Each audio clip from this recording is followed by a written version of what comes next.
Firstly, thanks for joining us. My name's McDougall and I've worked with Fitwise since 2013 and I'm coming into my 8th year with the business. I joined a team of 4 and became a membership administrator with 3 membership systems to manage. 6 months later, I'd become a PA with 2 further clients. I was then promoted to senior PA and I'm now the client support services manager, assisting our department head, Stacy Martin, with a team of 10. In addition to my day-to-day role, I'm a second year and first term as elected employee director and I sit on the Fitwise board. I'll now pass you over to Stacy so she can introduce herself. Hi everyone, I'm Stacy Martin. I am the head of client support services at Fitwise. Michelle and I manage the team on a day-to-day basis, but we also undertake PA and association membership management duties, which means we are in a good place to advise on the day-to-day running, as we are used to that. I have been with Fitwise for 18 years now, working in various capacities, and I'm very much enjoying my role now as PA and administration support to all our clients. I'm now going to hand over to Michelle, and Michelle is going to talk on the basics of meeting management and also membership totals. Over to you, Michelle.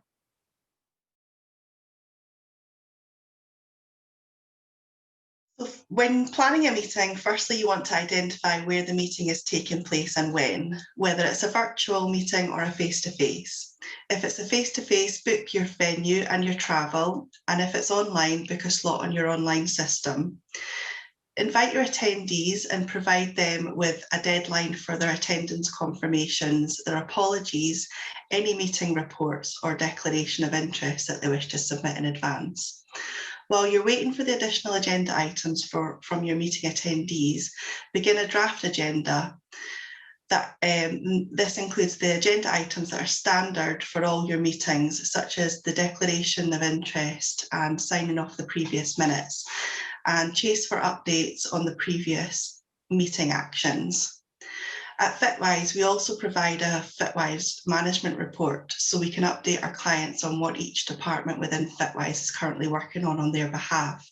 So at this point, I would send out the report template to all Fitwise staff who work with the client and ask them to update their sections on the report by a deadline date. You probably want to make this deadline date the same date as your attendees' reports, as all goes within the meeting packs, which you'll send to the attendees in advance of the meeting. We'll come back to timelines during the next section as Stacy will present more on this. When you have your confirmed attendees and the additional agenda items, update your agenda and send your agenda for approval if the approval is required. Once your agenda is signed off, you can begin making up a meeting pack to send to all your attendees so they can read in advance of the meeting and follow on the day. Within your meeting pack, you should have the signed off agenda, the minutes from the previous meeting, so these can be proposed and seconded as an accurate reflection of the meeting, your action points and all your reports which have been submitted in advance and any additional AOB references. Generally, we create and send the pack as one document, and we use Adobe to create this. Using this tool allows you to jump to specific reports, as we all know that sometimes your meetings don't necessarily follow the agenda items in order. Sometimes people have to leave the meeting early or run late, so the agenda pack allows you to jump to reports. Now it's time to send your meeting pack, including those who've submitted apologies, so they are kept up to date on business discussions. Generally, I like to send my meeting pack at least a week in advance of the meeting, so all are equipped to read through the reports in advance. This isn't always possible, however, due to clients' other commitments, so you may receive some late reports. I would always back up my meeting pack on an encrypted USB stick, or if at a face-to-face meeting, I would make sure to print a couple of meeting packs just in case of any technical issues occurring on the day. At Fitwise, we either record the meeting via our online meeting system, or if attending in person, we're equipped with a dictaphone, just in case there are any points in the meeting that weren't clear on the outcome, so you can listen back when minuting your meeting. The day before the meeting, I would keep checking emails just in case of any last-minute apologies. And then on the day of the meeting, I'd have arranged travel previously, so arrive in plenty of time before others arrive to prepare the room and check with the hotel events manager. That's also not always possible, however, as there are instances that you can only catch one flight or train on that day, but don't fret because you can catch up with the events manager during the break. If it's a virtual meeting, I would tend to dial in half an hour early to greet attendees and have a pre-meeting catch-up with the client leads. If you are prepared with the following pointers, you should have a comfortable, issue-free meeting. However, if anything comes up, you will learn from that for the next meeting and add this within your preparation timeline. Again, Stacey will come back to you shortly on timelines.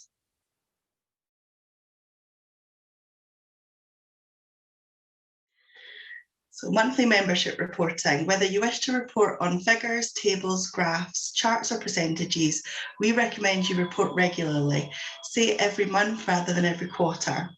Reporting monthly allows you to identify trends, which members have lapsed, which members are new and who's renewed.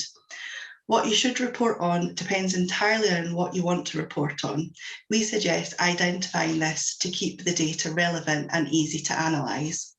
We would also advise reporting above and beyond, whether you wish to identify the cancellation reasons, the times within the year you received the most people renewing, or the times you have the most new members. Bear in mind, you can always survey members, say for example, why the members are cancelling. You can identify the reasons given and make sure there isn't a common reason or trend to the cancellation.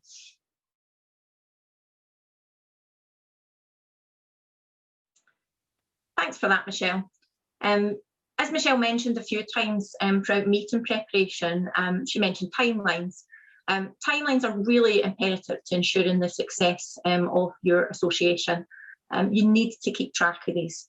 Timelines can be kept on software such as you've got Mondays, you've got Adobe, you've got all sorts of different systems that you can utilise, but you have to weigh up the expense of that versus just running it on an Excel spreadsheet. For some associations, that's all you need, especially if it's one person managing the timeline, then Excel can be simple enough. So just weigh up those options based on what your money issues are and also what your preferences are. We always advise that you factor in timing for delays. It would be nice to think that everyone's going to meet the deadlines you give them, but you know, life can get in the way.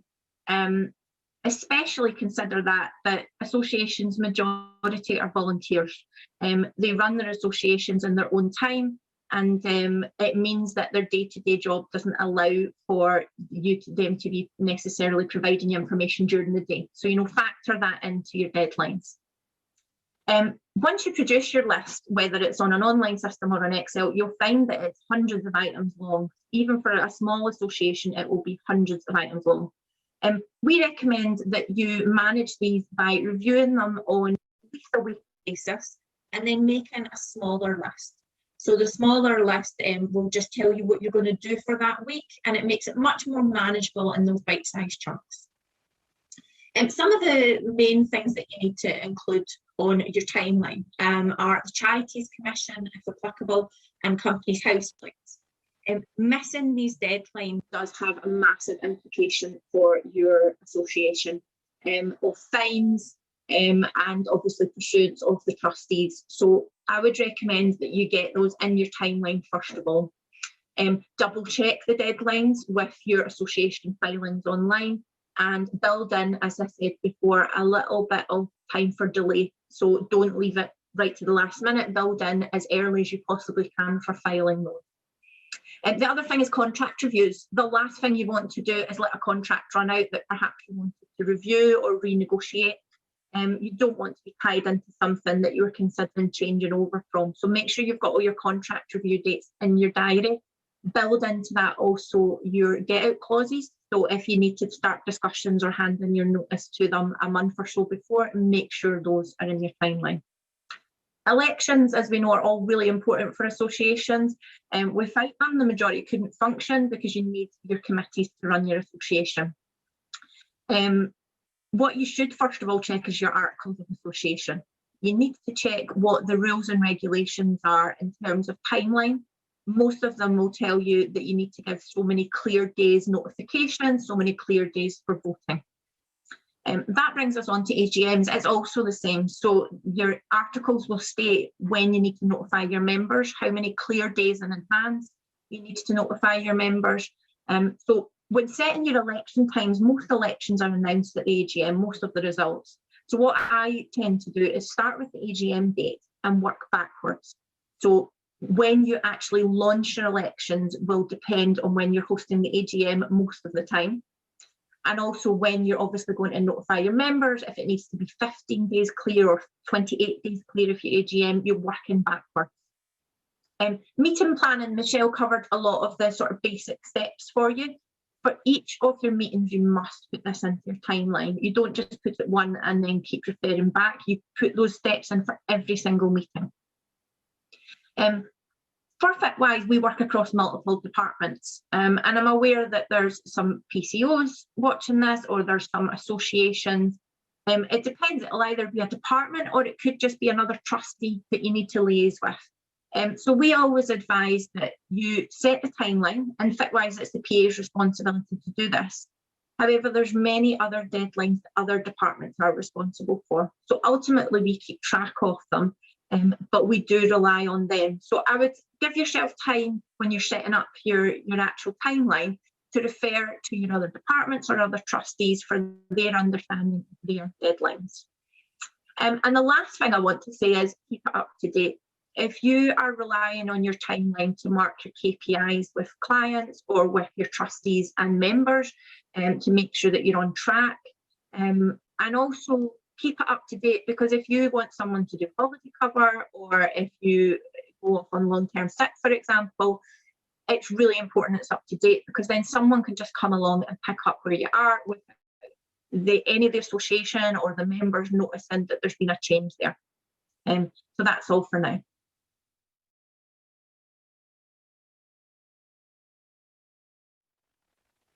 Okay, I feel it's really important for us to address contingency planning within an association. Again, whether that's you are a association management company, or whether you are the association secretary, treasurer, etc.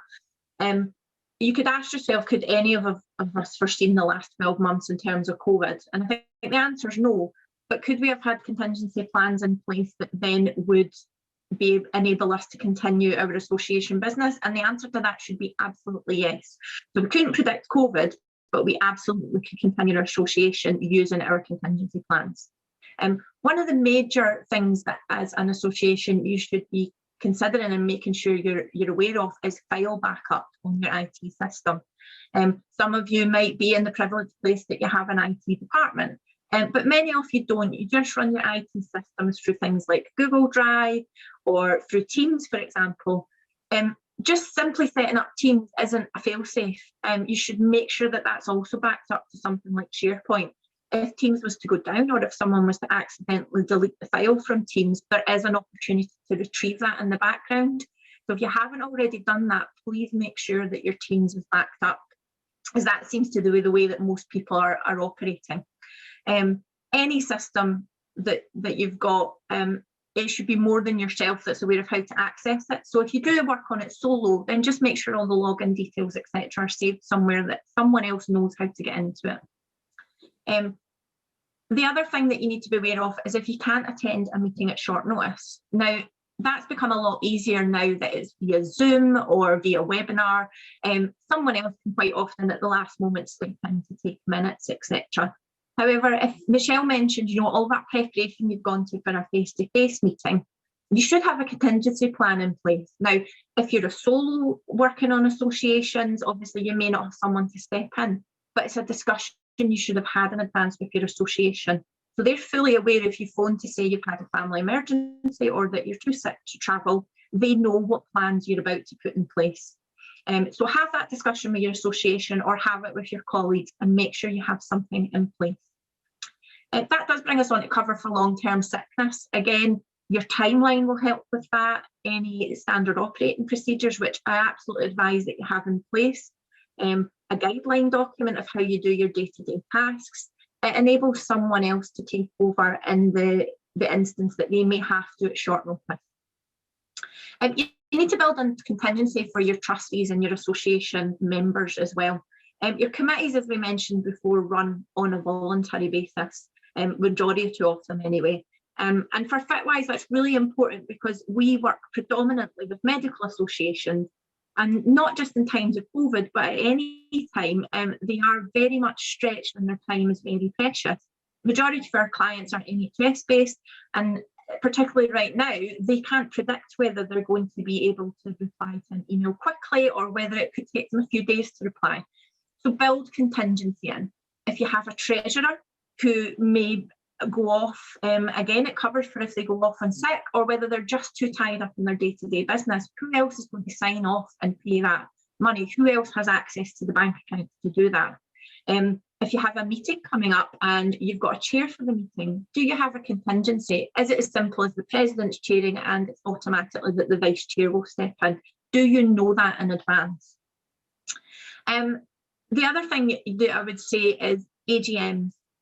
Although you can't have a contingency for maybe the chair not being available, someone else can step in. But what I would say is, do you have a contingency for if you don't meet your quorum on the day? Because you will be asked what happens. So if you've got a decision to be made at your AGM or a decision to announce at your AGM, you must reach quorum and your articles will tell you what that is. However, if you don't reach quorum, what happens? Do you know that? Have you alerted the chair in advance that there is a contingency in place for that happening? And lastly, I just want to link back to timelines. It all links back to your timeline. If you have contingency plans in place and you have a timeline that's up to date, your association should be foolproof for any sickness, any times when people just aren't available due to day-to-day demands. So timeline and contingency planning are key to keeping your association on track.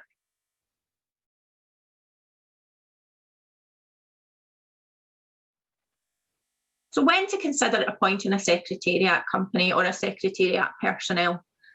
What I would say is place value on your time. If you're currently an association secretary or an association treasurer or president, are you placing value on the time that you spend on your association? Or are you trying to squeeze in managing an association with hundreds of members into your evenings? So place value on your time. Also, if any of the sessions being discussed today, whether that's the legal, the marketing, the finance side of things, if they fill you with any kind of dread or fear or just a worry really that, we're letting our members down, we're not quite achieving what we should be, then that might be the time to certainly approach a secretariat company and start discussions with them as to how they can assist you.